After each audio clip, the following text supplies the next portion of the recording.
Friends, welcome to my YouTube channel learn with Ammu. So இந்த MS ஆஃபீஸில் word application வந்து நம்ம வந்து எப்படி பண்ணுறதுன்னு சொல்லி பார்த்துட்டு இருக்கோம். ஸோ ப்ரீவியஸ் கிளாஸில் வந்து நிறைய கான்செப்ட் வந்து எம்எஸ் வேர்டை பற்றி பார்த்துட்டு இருக்கோம். அதில் வந்து ஃபார் எக்ஸாம்பிள் ஹோம்னா என்ன, மெனுனா என்ன, டேப்ஸ்னா என்ன, ஸோ அது இல்லாமல் டேப்ஸ் மெனுவில் இருக்க குரூப்ஸை வந்து ஸ்டெப் பை ஸ்டெப் நிறைய வீடியோஸ் பார்த்துட்டு இருக்கோம். அது இல்லாமல் ப்ராக்டிக்கலாக சம் எக்ஸசைஸும் நம்ம வீடியோவில் அப்லோட் பண்ணியிருக்கோம். ஸோ யாராச்சும் பார்க்கல அப்படின்னா மறக்காமல் பார்த்துட்டு வந்துருங்க.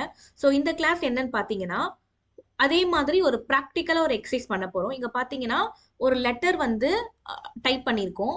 பிஃபோராகவே ஒரு லெட்டர் சிம்பிளாக ஒரு பேசிக் லெட்டர் வந்து ஒரு லீவ் லெட்டர் வந்து எப்படி பண்ணுறதுன்னு சொல்லி நம்ம வீடியோவில் அப்லோட் பண்ணியிருக்கோம். யாராச்சும் பார்க்கணுன்னா மறக்காமல் பார்த்துட்டு வந்துருங்க. ஸோ இது என்னன்னு பார்த்தீங்கன்னா, ஒரு லெட்டர், ஒரு அட்மினிஸ்ட்ரேட்டருக்கு ஒரு லெட்டர் அடிச்சிருக்கோம். ஸோ அந்த லெட்டர்ல என்ன மெயின் அப்படின்னு பார்த்தீங்கன்னா, ஒரு பேஜுக்கே பார்டர் எப்படி போடுறது, ஸோ உங்க கண்டென்ட் உள்ள டைப் பண்ற பார்டர் எப்படி போடுறது, ப்ராப்பரா அலைன்மெண்ட் எப்படி பண்றது, அதே மாதிரி உள்ள டேபிள் போட்டுட்டு அது உள்ள எப்படி டைப் பண்றது, அப்படி எல்லாமே இந்த கிளாஸ்ல பார்க்க போறோம். So come on, let's go for it.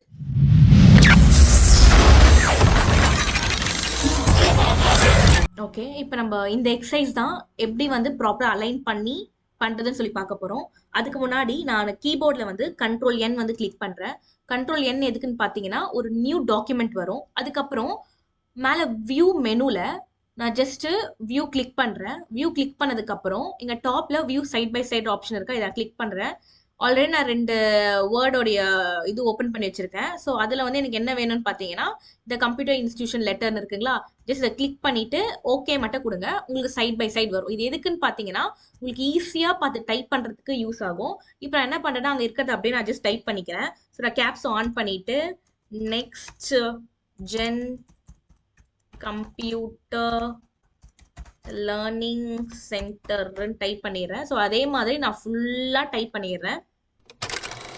So நான் ஏன் ஃபர்ஸ்டே டைப் பண்ணிட்டேன் அப்படின்னு பார்த்தீங்கன்னா, நான் ஃபர்ஸ்ட்லேருந்து டைப் பண்ணிட்டு எக்ஸ்பிளைன் பண்ணுறதுக்கு லேட் ஆகும். ஸோ ஃபர்ஸ்டே நீங்கள் பண்ணும் போதே ப்ராப்பராக போல்ட் பண்ணா போல்டு, அதே மாதிரி சைஸ் இன்க்ரீஸ் பண்ணுறது, இதெல்லாம் பர்ஃபெக்டாக ஃபர்ஸ்ட்லேருந்து பண்ணாலே ப்ராப்பராக பண்ணினா வெல் அண்ட் குட். ஏன்னா பிரச்சனையே இல்லை. டைப் பண்ணிவிட்டு அதுக்கப்புறமா கூட நம்ம வேர்டில் வந்து எடிட் பண்ணிக்கலாம். ஸோ இப்போ நான் என்ன பண்ணுறேன்னு பார்த்தீங்கன்னா, ஃபர்ஸ்ட் ஃபுல்லாக டைப் பண்ணிட்டேன். இப்போ இங்கே பார்த்தீங்கன்னா ஸ்டார்டிங்கில் next generation computer learning centre அந்த கீழே இருக்க 3 மட்டும் எனக்கு எப்படி இருக்குன்னு பார்த்தீங்கன்னா சென்டர்ல இருக்கு. ஸோ என்ன பண்றேன்னா, கீபோர்ட்ல கண்ட்ரோல் இ கொடுத்தீங்கன்னா உங்களுக்கு ஆட்டோமேட்டிக்கா சென்டர்ல வந்துடும். ஸோ ஃபர்ஸ்ட் மொத்தமா எனக்கு வந்து ஃபாண்ட்டே வந்து வேற ஃபாண்ட்ல இருக்கு. நான் கண்ட்ரோல் ஏ கொடுக்குறேன். கொடுத்துட்டு ஹோம் மெனுல போயிட்டு, ஸோ இங்க வெர்னாடா இருக்கு, நான் இங்க கிளிக் பண்ணிட்டு ஒரிஜினல் வந்து டைம்ஸ் நியூ ரோமன் இருக்கு. ஸோ நான் டைம்ஸ் நியூ ரோமன் கொடுத்துக்கிறேன். அதே மாதிரி சைஸ் வந்து இது ஹெட்டிங்க்கு மட்டும் கொஞ்சம் பெருசு பண்ணியிருக்காங்க. ஸோ ஓவராலா மொத்தமா செலக்ட் பண்ணிட்டு நான் சைஸ் வந்து ஒரு 10ல இருக்கு, நான் 14 கொடுக்குறேன். 14 ஆர் 12 கரெக்டா இருக்கும்னு நினைக்கிறேன் எனக்கு. ஓகே, 12 கரெக்டா இருக்கும். அதே மாதிரி இங்க மேல இருக்க ஹெட்டிங் மட்டும் கொஞ்சம் பெருசா இருக்கு. ஸோ அந்த ஹெட்டிங்கை மட்டும் நான் செலக்ட் பண்ணிட்டு அதே மாதிரி ஹோம் மெனுல போயிட்டு இங்க போயிட்டு ஒரு நீங்க நான் 12 கொடுத்ததுனால ஒரு 16 to 18, ஓகே 18 கரெக்டா இருக்க மாதிரி தான் இருக்கு. வேணா கூட நம்ம போய் பார்த்துக்கலாம். இப்போ இங்க ஒரிஜினல் ஷீட் இருக்கா, இப்போ நான் என்ன பண்றேன் அப்படின்னு பாத்தீங்கன்னா, இந்த ஒரிஜினல் ஷீட் இங்க ஃபுல்லா செலக்ட் பண்ணிட்டு ஹோம்ல பார்த்து ஓகே இங்கே 16 கொடுத்துருக்காங்க, டைம்ஸ் நியூ ரோமன். அதே மாதிரி நான் என்ன பண்றேன்னா, இதை செலக்ட் பண்ணிட்டு நான் இங்க வந்து ஓகே ஆல்ரெடி இப்போ கரெக்டா 16 தான் கொடுத்துருக்கேன். ஸோ ஓகே பக்காவாயிடுச்சு. இங்க மேல இருக்க இந்த நெக்ஸ்ட் ஜென்ரேஷன் கம்ப்யூட்டர் லேர்னிங் மட்டும் அந்த லைனே செலக்ட் பண்ணிட்டு கீபோர்டை கண்ட்ரோல் பின்னு கொடுத்தனா போல்ட் ஆயிடும். அதே மாதிரி இங்க சென்டர்ல லைன் இருக்குங்களா, ஸோ இந்த லைன் நான் போடுறேன். கீபோர்ட்ல பாத்தீங்கன்னா அந்த லைன் இருக்கும். ஸோ நான் என்ன பண்றேன்னு பாத்தீங்கன்னா, அந்த லைன் வந்து போடுறேன். ஸோ இது வந்து ஸ்லாண்டிங். ஸோ நான் என்ன பண்ணும் அப்படின்னா, ஷிஃப்ட்டை பிடிச்சி போடுற மாதிரி இருக்கும். ஸோ மெயினாக இது என்னன்னு பார்த்தீங்கன்னா, இப்போ கீபோர்டில் 4 இருக்குங்களா, அது மேலே மேலே இருக்க எல்லா ஆப்ஷனுமே நீங்கள் ஷிஃப்ட்டை பிடிச்சி போடுற மாதிரி இருக்கும். இப்போ நான் 4 அந்த கீபோர்டில் 4ன்னு தனியாக இருக்கு, அந்த 4 மட்டும் கிளிக் பண்ணால் எனக்கு என்ன வரும், 4 தான் வரும். ஸோ உங்களுக்கு டாலர் வேணும்னா நீங்கள் என்ன பண்ணணும், ஷிஃப்ட்டை பிடிச்சி டாலர் போட்டால் தான் உங்களுக்கு டாலர் ஆப்ஷன் வரும். அதே மாதிரி உங்களுக்கு இப்போ பெர்சன்டேஜ் வேணும் அப்படின்னா பெர்சன்டேஜ் வராது, 5 தான் வரும். அதுக்கு நீங்கள் என்ன பண்ணணும்னா ஷிஃப்ட்டை பிடிச்சி பெர்சன்டேஜ் போட்டிங்கன்னா தான் உங்களுக்கு பெர்சன்டேஜ் வரும். இப்போ வந்து நான் அதே மாதிரி ஷிஃப்ட்டை பிடிச்சிட்டு அந்த லைன் போட்டுக்கிறேன். அதே மாதிரி இங்கேயும் எனக்கு இருக்கு. ஸோ நான் இங்கே கிளிக் பண்ணிட்டு அதே மாதிரி ஷிஃப்ட் பிடிச்சி லைன் போட்டேன். ஸோ அதே மாதிரி கீழே வந்து பார்த்தீங்கன்னா ஒரு பார்டர் மாதிரி இருக்கு. அந்த பார்டருக்கு என்ன பண்ணோம்னு பார்த்தீங்கன்னா, ஹோம் போங்க. ஹோம்ல பேராகிராஃப் இருக்கா, இந்த பேராகிராஃப்ல இங்க ஒரு ஆப்ஷன் தெரியுதுங்களா, ஸோ இதுதான் பார்டர்னு சொல்லுவோம். ஸோ இந்த பார்டரை கிளிக் பண்ணீங்கன்னா அதுலயே பாட்டம் பார்டர், பாட்டம்னா பாட்டம், டாப்னா டாப். ஸோ இது மாறி இருக்கு, நம்ம அதுக்கப்புறம் மாத்திக்கலாம். So left border, right border, border வேணானா பார்டர் கொடுக்கலாம். ஸோ இது எல்லாமே கம்மிங் கிளாஸஸ்ல ஸ்டெப் பை ஸ்டெப் பார்க்கலாம். இப்போ நான் ஜஸ்ட் பாட்டம் பார்டர் கொடுக்குறேன்.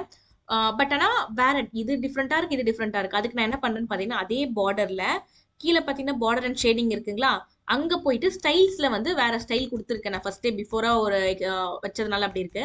ஸோ என்ன பண்றேன்னா நார்மல் இங்க லைன் தெரியுதுங்களா, அது நார்மலை கிளிக் பண்ணிட்டு கலர் வந்து பர்பிள்ல இருக்கு, எனக்கு கலர் வந்து பிளாக்ல வேணும். ஸோ நான் பிளாக்ல கொடுத்துட்டு ஜஸ்ட் இங்க லைன் இங்க தெரியுதுங்களா, இங்க கொடுத்துட்டு ஓகே கொடுத்தீங்கன்னா எனக்கு பார்டர் வந்துடும். பட் ஒரிஜினல் ஷீட் வந்து ரொம்ப திக்கா இருக்கு, வித் வந்து கொஞ்சம் திக்கா இருக்கு.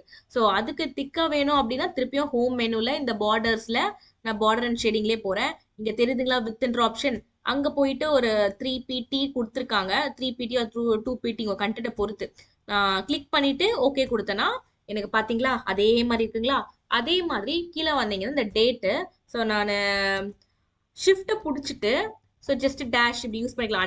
அண்டர்ஸ்கோட் ஆர் அந்த டேஷ் யூஸ் பண்ணிட்டு போட்டுக்கலாம். அதே மாதிரி ஃபுல்லாக செலக்ட் பண்ணிட்டு கீபோர்டில் Ctrl+R கொடுத்தேன்னா எனக்கு வந்து ரைட் சைடில் வந்துடுச்சு. ஓகே, நெக்ஸ்ட் பார்த்தீங்கன்னா அப்படியே ஸ்க்ரோல் பண்ணுறேன். இது எல்லாமே எனக்கு கரெக்டாக இருக்குது, நான் டைப் பண்ணும்போது பர்ஃபெக்டாக டைப் பண்ணிட்டேன். ஸோ இங்கேயும் இந்த ஸ்பேஸ்லாம் விட்டுட்டு இங்கே சப் மட்டும் பார்த்தீங்கன்னா போல்டில் இருக்குது, நான் செலக்ட் பண்ணிவிட்டு Ctrl+B கொடுத்து போல்ட் பண்ணிக்கிறேன். ஸோ இங்கே மட்டும் டேபிள் போடுறதுக்கு மட்டும் நான் ஸ்பேஸ் கொடுத்துருக்கேன். ஸோ நான் அதே மாதிரி கீழே என்டர் கொடுக்குறேன். மேலே பார்த்தீங்கன்னா எல்லாமே for example left side and right side எல்லாமே எப்படி இருக்குன்னா ஈவனாக இருக்கு. ஸோ என்ன யூஸ் பண்ணியிருக்காங்கன்னா Ctrl+J ஃபார் ஜஸ்டிஃபை யூஸ் பண்ணியிருக்காங்க. அதே மாதிரி நான் ஜஸ்டிஃபை கொடுத்துக்கிறேன். இப்போ டேபிளுக்கு மட்டும் ஸ்பேஸ் கொடுத்துருந்தேன்னா அதனால என்ன பண்ணேன்னா எங்க வேணுமோ அங்கே கிளிக் பண்ணிட்டு மேலே இன்சர்ட் மெனுல போயிட்டு இன்சர்ட் மெனுல டேபிள்னு ஒரு ஆப்ஷன் இருக்கா, அதுல போயிட்டு எவ்வளோ வேணா நம்ம இன்சர்ட் பண்ணிக்கலாம். உங்க இஷ்டம் தான். அதுக்கப்புறம் நம்ம delete ஆர் என்ன வேணா பண்ணிக்கலாம். ஸோ நான் என்ன பண்றேன்னா ஒரு கீழே இது ஒரு சட்டைனா உங்களுக்கு எவ்வளவு வேணுமோ அது போட்டுக்கோங்க, அதுக்கப்புறம் கூட நம்ம ஆட் பண்ணிக்கலாம். ஸோ இப்போ இங்கே சீரியல் நம்பர், இங்கே student name, course enrolled or duration எல்லாமே கடகடன்னு நான் டைப் பண்ணிடுறேன். அதுக்கு முன்னாடி கொஞ்சம் மூவ் பண்ணிடுறேன். இந்த பெரிய இங்கே பாக்ஸ் மாதிரி இருக்கா, இதை வச்சு நீங்கள் என்ன பண்ணலாம், பாக்ஸ் பெருசாக வேணா பெருசு பண்ணிக்கலாம், சின்னது வேணா சின்னது பண்ணிக்கலாம்.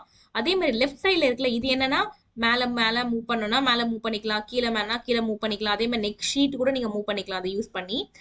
இது வந்து அலைன்மெண்ட், பாக்ஸை கொஞ்சம் சின்னது பண்ணணும். இப்போ சீரியல் நம்பர் இவ்வளோ ஸ்பேஸ் வேணாம், ஸோ சீரியல் நம்பர் நம்ம சின்னது பண்ணிக்கலாம். அதே மாதிரி இது மட்டும் கொஞ்சம் பெருசா இருக்கா, ஸோ இதை வந்து நான் அதே மாதிரி கிளிக் பண்ணி கம்மி பண்ணிக்கலாம். ஸோ இங்க வேணா நீங்க மூவ் பண்ணிக்கலாம், உங்களுக்கு ஏத்த மாதிரி நீங்க என்ன பண்ணலாம் கஸ்டமைஸ் பண்ணிக்கலாம். ஸோ அதே மாதிரி இப்போ எனக்கு இங்க எக்ஸ்ட்ராவா இப்போ ஃபார் எக்ஸாம்பிள் நான் இங்க 1 2 3 4ன்னு போடுறேன். இப்போ எனக்கு 1 2க்கு பதில் இங்க சென்டர்ல வேணும் அப்படின்னா நான் ஜஸ்ட் இந்த பிளஸ் கொடுத்தேன்னா எனக்கு என்ன ஆயிடும், ஆட்டோமேட்டிக்கா வந்துடும். ஸோ வேணாம் அப்படின்னா Ctrl+Z கொடுத்துக்கலாம், இல்லை டெலிட்ன்ற ஆப்ஷனும் இருக்கு. ஸோ நம்ம போக போக என்னன்னு பார்க்கலாம் அது.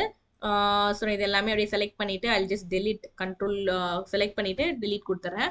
இப்போ நான் உள்ள இருக்கிறது எல்லாமே அப்படியே கடகன்னு டைப் பண்ணிடுறேன். அது மாதிரி நீங்கள் ஸ்பேஸ் அதிகமாக இருக்கா, ஸோ நான் ஸ்பேஸ் பார் கொடுத்து ஸ்பேஸ் மட்டும் நான் கம்மி பண்ணிடுறேன். ஸோ தேங்க்யூன்றது எப்படி இருந்துச்சுன்னா சென்டர்ல இருந்துச்சு. ஸோ நான் Ctrl+E கொடுத்து சென்டர்ல வச்சுக்கிறேன். அதே மாதிரி யூ ஃபேத்ஃபுல்லி இந்த அட்மினிஸ்ட்ரேட்டர் வந்து ரைட்ல இருந்துச்சு. ஸோ Ctrl+R கொடுத்து ரைட்ல கொடுத்துறேன். இந்த அட்மினிஸ்ட்ரேட்டர் வந்து கொஞ்சம் சென்டர், ஓகே ரொம்ப போயிடுச்சு கீழே, கொஞ்சம் சென்டர். இப்போ பார்த்தீங்கன்னா ஓவராலா எல்லாமே சேமா இருக்கு, உள்ள இருக்கிறது மட்டும் நான் கடகன்னு டைப் பண்ணிடுறேன். ஓகே, இப்போ நான் கடகன்னு எல்லாமே டைப் பண்ணிட்டேன். இந்த சீரியல் நம்பர் மட்டும் ஏன் போடல அப்படின்னா நான் புல்லட்ஸ் யூஸ் பண்ணி போட போறேன். ஸோ மீது எல்லாமே நான் டைப் பண்ணிட்டேன்னா மேலே இருக்க ரோ மட்டும் அப்படியே நான் ஜஸ்ட் செலக்ட் பண்ணிட்டு Ctrl+B கொடுத்து போல்ட் பண்ணிக்கிறேன். இப்போ இங்கே சீரியல் நம்பர் மட்டும் உங்களுக்கு எவ்வளோ தூரம் வேணுமோ ஜஸ்ட் ஃபுல்லாக செலக்ட் பண்ணிட்டு ஹோம்ல பேராகிராஃப்ல இங்க மேல தெரியுதுங்களா, ஸோ இந்த புல்லட்ஸ் இங்க கிளிக் பண்ணிட்டு இங்க நிறைய ஆப்ஷன் இருக்கு. பட் ஒரிஜினல் ஷீட்ல எனக்கு இதே ஃபார்மேட்ல இருந்ததுனால இதை கொடுத்துக்கிறேன். ஸோ இப்போ அதே மாதிரி ஒரிஜினல் எப்படி இருக்கோ அதே மாதிரி இருக்குங்களா. இங்க மட்டும் ப்ளூ கலர் லைன் இருக்கு, ஸோ நான் அதை மட்டும் சேஞ்ச் பண்ணிக்கிறேன், ஸ்பேஸ் இல்லாதனால அப்படி இருக்கு. இப்போ பார்த்தீங்கன்னா ஒரிஜினல் ஷீட்டும் ப்ளஸ் நான் இப்போ டைப் பண்ணதும் ஒரே மாதிரி இருக்கு. வித்தின் ஒரு 5 to 10 minutes கூட ஆகாது, 5 minutes நீங்க டைப் பண்ணிட்டீங்க அப்படின்னா ப்ராப்பரா எப்படி வேணுமோ உங்களுக்கு ஏற்ற மாதிரி அலைன் பண்ணிக்கலாம். இப்போ நான் உங்களுக்கு என்ன சொல்றேன்னு பாத்தீங்கன்னா இந்த டேபிள் நான் இன்சர்ட் பண்ணனா இப்போ நார்மலா எனக்கு ஹெல்ப் மெனு வரைக்கும் தான், ஹெல்ப் மெனு ஒரு ஹெல்ப் டேப் வரைக்கும் தான் இருக்கும். பட் நீங்க டேபிள் போட்டா மட்டும் 2 ஆப்ஷன் புதுசா வரும். டேபிள் டிசைன், டேபிள் லே அவுட்னு புதுசா 2 வரும். இது என்னன்னா, உங்களுக்கு டேபிளுக்கு நீங்க ஏதாச்சும் கலர் ஆப்ஷன் யூஸ் பண்ணணும். இல்லன்னா ஏதாச்சும் ஒரு பார்டர் யூஸ் பண்ணணும். இல்லன்னா அதுலயே இங்க பாருங்க தெரியுதுங்களா? ஸோ இங்க கலர்ஸ் நீங்க யூஸ் பண்ணா கலர்ஸ் யூஸ் பண்ணிக்கலாம். பார்டர் யூஸ் பண்ணிக்கலாம். ஸோ அதுக்கப்புறம் நான் டேபிள் லே அவுட்ல போனீங்கன்னா, ஒரு டேபிள் எப்படி டெலீட் பண்றது, எப்படி இன்சர்ட் பண்றது, இரேஸ் பண்றது, மெர்ஜ் பண்றது, அலைன்மெண்ட் இது எல்லாமே டீட்டெயிலா ஸ்டெப் பை ஸ்டெப் கம்மிங் கிளாஸஸ்ல பார்க்கலாம். ஸோ இது என்னன்னா, அந்த எக்ஸசைஸ் மாதிரியே பக்காவா எப்படி இருக்குன்னு பார்த்துட்டோம். ஸோ டேபிளை வச்சு கம்மிங் எக்ஸசைஸ்ல ஸ்டெப் பை ஸ்டெப் டீட்டெயிலாக பார்க்கலாம். நான் இப்போ வந்து என்ன பண்ணேன்னா, வியூவில் போயிட்டு வியூ சைட் பை சைட் வச்சு காமிக்கிறேன். ஒரிஜினல் ஷீட்டும் அதுவும் எப்படி இருக்குன்னு பார்க்கலாம். ஸோ பார்த்தீங்கன்னா ரெண்டுமே ஒரே மாதிரி இருக்கு. ஒரே ஒன்று என்ன மிஸ் பண்ணிட்டோம் அப்படின்னு பார்த்தீங்கன்னா, பார்டர் போட்டது மிஸ் பண்ணிட்டோம், பேஜ் பார்டர். ஸோ நான் என்ன பண்ணுறேன்னு பார்த்தீங்கன்னா, டிசைன் மெனு இருக்குங்களா? ஸோ டிசைன் மெனுவில் போயிட்டு பேஜ் பார்டரில் ஸோ நான் பாக்ஸ்ன்னு கிளிக் பண்ணிட்டு ஓவராலாக எல்லாத்துக்குமே பார்டர் இது 2pt வச்சுக்கலாம். 3 ரொம்ப அது பெருசாக இருக்கு. ஓகே மட்டும் கொடுத்தேன்னா அப்படியே இருங்க, நான் கொஞ்சம் இது கம்மி பண்ணி காமிக்கிறேன். தெரியுதுங்களா? ஸோ ஒரிஜினல் ஷீட்டும் எது ஒரிஜினல் எது இதுன்னு தெரியாத மாதிரி இருக்கு. ஸோ ரெண்டுமே பார்க்க ஒரே மாதிரி இருக்கு.